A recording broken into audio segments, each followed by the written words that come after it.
आमची ज्ञानेश्वरी बघा कशी पुरणपोळ्या खाते.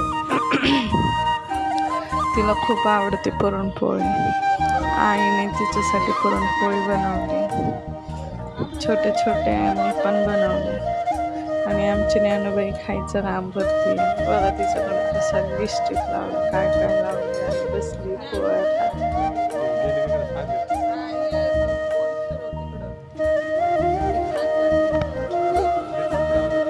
ज्ञानेश्वरी आवडीने पुरणपोळी खाते.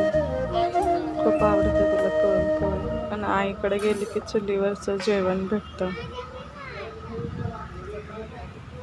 ते खायला खूप मजा येते.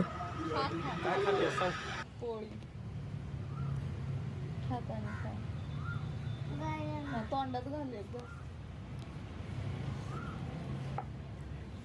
तोंड दिसतंय ना चांगलं. फिल्टर बसला पाहिजे तोंडाला माझ्या. फिल्टरची गरजच नाही. मम्मीचं पण तोंड चांगलं दिसलं पाहिजे. फिल्टर लावून पण चाललेली जाळ लागलाय. मोबाईल लांब घ्या बाबा, आधी तपती उन्हात मोबाईल तपता. पोळ्या दिसल्या का? तो म्हणशील जेवण आमचं हिनं काढलंय.